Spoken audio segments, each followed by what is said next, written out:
Hello, everybody. Thais Sky here. Welcome to Reclaim. I am your host, Thais Sky, and I am here to answer another listener question. I'm doing this thing now where I'm opening up my expertise to all of you. You can send me a message through Instagram, through Facebook, through email at info@thaissky.com. You can also go to the show notes if you want to get my email address. Send me your questions.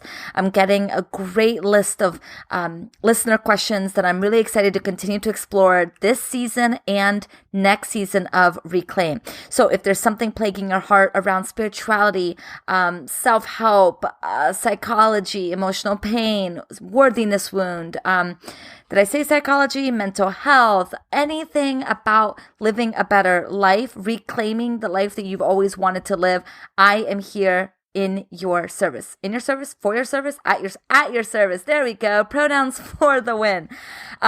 Okay, so this week's listener's question is all about how to navigate the world as an empath, and I'm really excited to dive into this topic with you. So let's get into it. Hey everyone, I'm Thais Sky. Welcome to Reclaim, a podcast for women by women on conversations that matter. Okay, so the question goes, Dear Thais, the more healing work I am doing, the harder I find it is to exist in the world. I can so clearly see not only my own wounds and the ways I project them onto other people, but also the wounds and projections of everyone else around me, and it's a bit overwhelming. I can't seem to go to the post office or even to a friend's house without seeing their wounds, their inner children crying out, and feelings that they are so clearly unwilling to think or feel. It makes it even harder to interact in the world than I'm used to, and I'm not sure what to do. I would love to know your thoughts. Thanks so much. Sensitive and overwhelmed. Okay, sensitive and overwhelmed. I have a lot of thoughts for you. But first, I want to back up, and I want to talk about this idea of projection.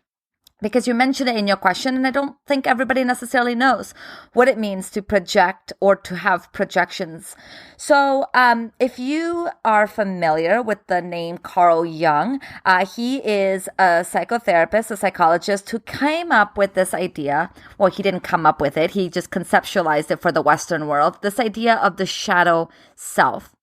The way he explains shadow self, it's basically the disowned parts of ourselves. The parts of ourselves that are so uncomfortable that we were taught means that we are bad and wrong. Whether, those are like the negative traits like selfishness, but also just neutral traits that our parents or our family indoctrinated into us that was not acceptable. So these parts of ourselves that if we exhibit to the world, we risk love and attachment. Well, that becomes a huge risk when we're little, and we so desperately need to be attached. And so Carl Jung conceptualized that these are what we call the shadow self, and that we attempt to disown these parts of ourselves, stuff them down, ignore them, placate them, put them somewhere else so that we do not have to feel them. We don't have to feel this split. Well, so much of the work that I do is in resolving this split, is in reclaiming these lost parts of ourselves, because while we have a split within us, well, it's very hard for us to step into our wholeness. And so what typically happens when we have this disowned parts of ourselves is that they don't just disappear. They're tucked away in there. They're in there somewhere, and they're creating a lot of energy in our lives. And it takes a lot of energy to stuff them down. So what typically happens is because they are so intolerable for us to feel, we put them onto other people. So, for example, that one person that you know in your life that's really, really selfish, let's say, and you feel so activated by their selfishness, well, it may be, it's not always, but it may be that you're projecting onto them your selfishness, that they're actually not necessarily selfish to everybody else, but because you can't tolerate your own selfishness, you're putting it on them. So someone exhibits a trait like selfishness and you amplify it, you put it on them, an even bigger quality of selfishness than maybe they exhibit. This is obviously not for all of us. This is just for those of us who may feel like selfishness is to be really, really bad, and we have to be constantly thinking of other people. Okay. So that's just one little example of what projection looks like. When we project stuff onto them, well, let me back up. Projection in and of itself is not necessarily a bad thing. In fact, if we're, thinking about the world in a very theoretical lens, everything that we see is a projection of our own belief systems. It's very rare that we're actually seeing the world the way it is. Instead, we're seeing the world through our lens of our beliefs and everything that we've internalized since childhood. So in that way, everything is a projection. But in another way to look at it is projections tend to be even more powerful, more activating than just putting your belief systems onto the world. Does that make sense? Like, okay, yes, everything can be considered a projection. But when we talk about specifically this concept of projection, we're really talking about an augmented sense of like someone really activating us. Like we're really putting onto somebody traits or beliefs or ideas that really isn't just theirs. Now, I want to back up just one step here because I don't want to mislead you. Carl Jung did not come up with this idea of projection. In fact, who did come up with this idea of projection was none other than Freud, Sigmund Freud, the person that we are so quick to dismiss for his crazy stuff on sex. Well, he actually came up with a lot of really useful psychological concepts that we use to this day. And so Freud came up with this idea of projection as a defense mechanism. The words defense mechanism, that's also developed by Sigmund Freud. So Freud and later his daughter Anna Freud conceptualized this idea of projection. Thoughts, motivations, and desires and feelings that we cannot accept as our own are dealt with by placing them in the outside world and attributing them to somebody else, just like what I said before. He also admits that these projections don't come arbitrarily, but they're rather seized and exaggerated by an element that already exists on a small scale in the other person. So going back to that selfishness example, like I said, it's not that this person is completely not selfish. They may have exhibited some selfish tendencies. We can't tolerate our own selfishness, so we place it onto them and exaggerate their selfishness. So in that way, it's almost like we're splitting a part of ourselves and placing it on somebody else. This is a defense against our own shadow. It's a defense against seeing that we have parts of ourselves that are really not okay for us because of how we've been indoctrinated. Okay?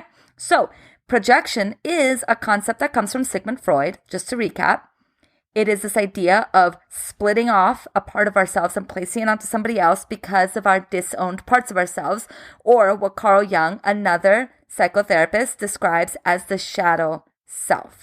So, my dear listeners, wherever you may be projecting is a great opportunity to explore what is going on here. What part of yourself you are feeling is so uncomfortable that you would rather place it on somebody else. Knowing our defense mechanisms, knowing the ways that we defend against the world is a great opportunity to see what deeper emotional wounds exist. And it sounds like sensitive and overwhelmed is already on that beautiful path of noticing the projections, noticing that you are using that as a defense mechanism and recognizing that there's probably some feelings that does not want to be felt. And I deeply believe that in order for us to live a fuller life that includes feeling our feelings and expanding our capacity to feel our feelings, because believe it or not, so many of us are terrified of actually being with our feelings, actually feeling our feelings. We've been taught that they were bad, or we weren't taught how to navigate them at all. And the language of emotions is so beautiful, but it is not the language of logic that we're used to. If we want to live a fuller life, that's part of the journey. And what happens as we live a fuller life is that we feel more things. That just comes with the game plan here. It comes with the joy of living a fuller life. It includes expanding our capacity to be with more uncomfortable emotions. And that's just a part of this journey, which means it's equally important for us to develop ways to fortify ourselves. Okay, so you may be asking, like, what are some examples of projection? Here's one. Oh my gosh, she's cheating on me, or he's cheating on me, when we have no proof that may be the case. Now, sometimes that may be our intuition speaking to us, but sometimes what we're doing there is we're feeling some feelings of maybe we're unhappy in our relationship, and that guilt is so overwhelming, the possibility that we may not be into our partners or that we may be doubting or questioning. And because that shame is so intolerable, we'd rather project it onto the other person. So the other person is leaving us. You see that? This happens all the time.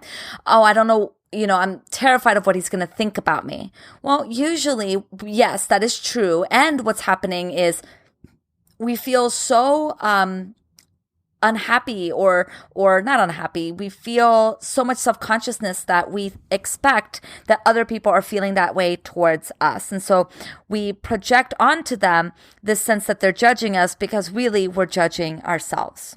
Okay, so those are just some examples of projection. All right, let's get back to the question. Okay, sensitive and overwhelmed, here's the good news. So much of what you're experiencing is just part of the learning curve.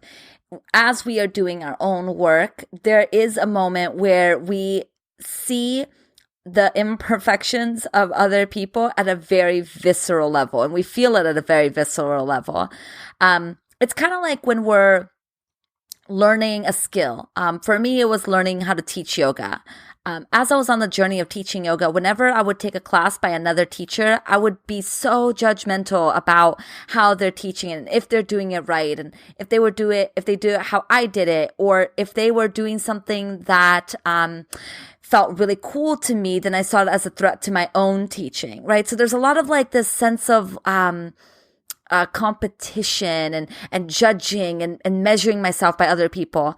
And then as I became a more skilled yoga teacher, that kind of dropped away, and I was able to just allow other teachers to be where they are without making it mean anything about me. And here's the thing, sensitive and overwhelmed, that the fact that, you're sensing the wounds of other people and you're sensing where they are still having to do some inner work. While that's beautiful awareness, there's an element there where you're making it be about you. Whether or not they do their work isn't a reflection of you. It has nothing to do with you. And so there's a little bit of judgment that I sense in your question that that they should be doing that work and that they are not feeling or thinking what they need to be thinking or feeling. And again, it's a part of the learning process. I thought the exact same things too when I was learning yoga and teaching yoga. Like, they need to be doing it this way. But what that is that we're learning a new skill. We're learning a new identity. We're learning a new fortification of our ego, like in a healthy sense, like a sense of who we are. And part of that means knowing what's not ours. And the way that we learn is by seeing it on other people. And so as you're developing your capacity to be with your emotional wounds, you're seeing it in other people. And that's normal. So this is a normal process. Judging other people, it's separating yourself from other people, because that's what judgment really is, right? Trying to understand your relationship with your wounds and seeing it so viscerally in theirs. This is all a normal part of growth, particularly for us as highly sensitive, empathic folks. So that's the good news, And the other good news is that this isn't permanent. Like, you are going to move through this. You are going to slowly find a way to navigate other people without necessarily needing to judgment on their process and where they're at. You're going to be able to be at a place where you have more boundaries around what you take on. This all comes with the process. So as I say to the women in Worthy Women Rise, just trust the process. If you are in an active healing process, like you're actively doing your own inner work, trusting that process is key, because it's going to get you to where you want. You just have to trust that it is possible for you and that you're moving towards it. And then, of course, when we break open, we're going to have to start to look at new boundaries. Anytime we take on a new understanding of ourselves, we step into a new level, boundaries is a part of that conversation. It has to be, because what once was okay may not feel okay for you anymore. The type of relationships you once had may not feel okay for you anymore. And that's something for you to feel into and look into. And this is so personalized. And for some of us, boundaries look different. It could mean limiting our time with certain people that we feel are energy vampires. It may mean having a conversation with them, because if they are energy vampires, they were probably energy vampires for a long time, and you probably have a psychological contract together that they will suck your energy and that you'll be okay with it because you're getting something out of it, right? So it may not be about necessarily cutting them off completely, but learning first, like what happened that, like what did you get out of that energy vampirism? And maybe what's a way that you both can step into a new relationship where they feel strong enough in their energy and you feel strong enough in yours.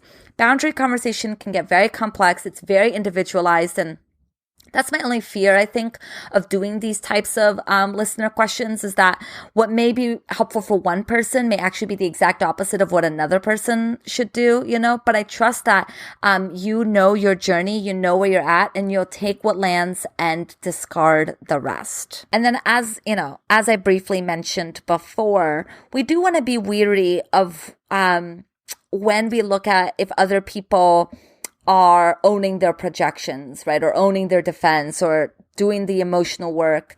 It's not really up to us to decide what somebody else's healing looks like or what their experience is. And I know it's very tempting when we're like in a fight with somebody that we say to them, you're just projecting that onto me. But we want to be careful, because that could be a form of gaslighting. That could be dismissing what they're saying. And it could be that they're not projecting. It could be that they're saying something that you don't want to hear. And so you picking on their projection, or you calling it a projection, is your defense against what they're telling you. So it's not up to us to decide what someone else's healing journey looks like, or what somebody else's emotional wound work looks like, or if they should feel or think into their wounds. We just don't know. They've got so much more going on than we could ever know.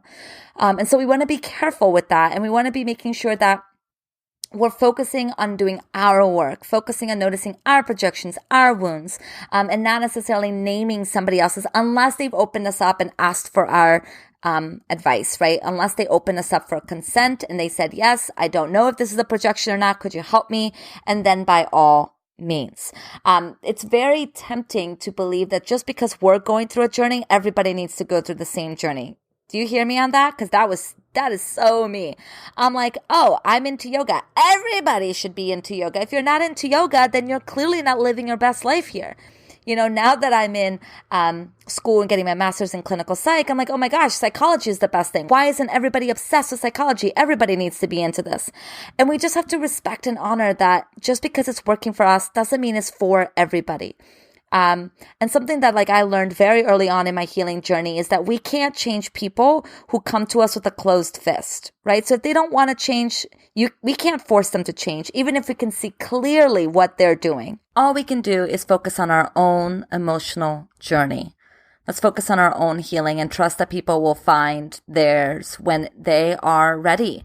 And if that means drawing boundaries around those individuals, then maybe that's what it looks like. Okay, so sensitive and overwhelmed, your question is fabulous. The short answer of it is you're on the right path. This is what it sometimes looks like for us, particularly as highly sensitive people. Keep going, keep doing the work of healing and tending to and being with your emotional pains, and recognize that people are going to be on their journey, right? And we have to be able to be, to allow them to be on their journey, because I don't think anyone would like for people to pressure us to be on somebody else's journey, right? Okay, but there's something that you also said in your question that I think is important, that I want to highlight. And it's this concept of inner child.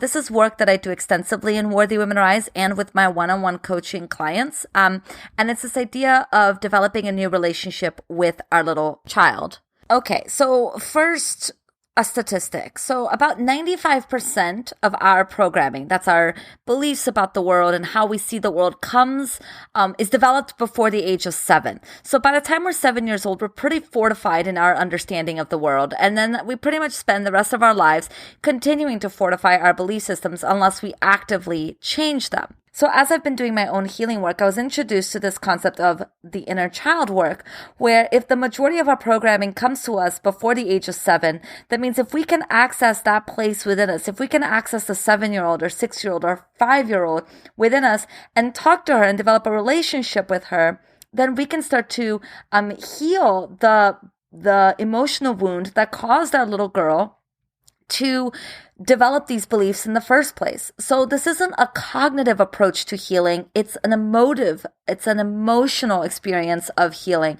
where we're going, instead of changing our beliefs by using our logical mind, we're changing our beliefs by going to the emotional core that's running the beliefs in the first place. So for example, the belief that we are unlovable. If we developed that belief system before the age of 7, and we use our inner child work to access the little one within us that at that time felt so unlovable, and we tend to that wound that cultivated this idea that we are unlovable, then we don't need the belief that we are unlovable to continue to protect us. Because I believe all of these beliefs that we developed as a way to protect ourselves. And so if we're just removing protections without adding protections, well, we're just going to be really vulnerable, and it's not going to lead to ultimate healing. So instead, if we do this inner child work of healing the underbelly, healing the emotional wounds that's perpetuating the beliefs, then a couple things happen. First, we get to learn how to mother ourselves the way that we may not have been mothered, right? So we learn how to tend to ourselves, how to heal ourselves, how to be with ourselves in a different way. And also it helps us to not project our needs onto other people, because so much of our relationships is trying to undo these core emotional wounds. We're trying to get our partners, our best friends, our loved ones, the people in our lives to heal an emotional wound that is not their responsibility to heal. And so when we mother ourselves, when we learn how to develop a relationship with our little one, well, we get to do our own healing. We get to meet our own needs. It's an amazing work. And it's amazing what happens when we tend to this emotional wound, when we develop a new relationship with our inner child. It's pretty remarkable how anytime I'm finding myself really spiraling, and feeling really big feelings and getting then very defensive, it's usually an experience that I'm putting onto the circumstance that really stems from my childhood. And so doing inner child work is the way that we can start to relate to ourselves differently than we've ever been able to relate to ourselves before. And it's a way that we get to relate to our experiences and relate to our feelings differently than we ever have before, where we get to start taking ownership of what's going on in a healthy way, rather than taking responsibility in a way that paralyzes us and then keeps us trapped in really difficult relationships and relationship patterns. So inner child work is truly transformational and foundational, I found, to doing deeper trauma work. Okay, so sensitive and overwhelmed. I hope that this gave you some more context for your question, and I also hope that I answered your question. And for all of us who are doing this deeper emotional wounding work, I just want to say to you, keep going. I know this is hard. I know it can often feel like we're not making any progress. It can often feel like we're expanding our awareness of self, which means we're finding even more opportunities to judge ourselves and how limited we are. I know I feel that so closely to my heart. And I also know that we don't often get to see the necessary benefit, not necessary, the benefits of doing this work, because they are so subtle. But they are there. They're there everywhere. Anytime that I'm feeling kind of overwhelmed and like, is this doing anything? This sometimes feels like it's making everything harder. I just tune into how expansive I feel now more than I've ever felt before. And expansive means that I allow more of life to just be as it is without needing to change it. I'm expanding in a sense that like I'm responding more instead of reacting. Expansive in a sense that I'm able to be with myself more before leaving myself. And I feel like those may be subtle, but they're really, really potent, and they are allowing me to live a life that is that feels like it's worth living for me. That feels like all of the challenges that come with being human is worth it, because I'm finding myself falling more and more in love. So I'm sending you all of my love. And if you have a question for me, please don't hesitate to reach out. Send me your questions. I love getting them. And I will continue to be offering these like mini-sodes where I get to answer your questions. This is such an honor. Thank you so much for being here with me this week. And I will catch you next week here on Reclaim.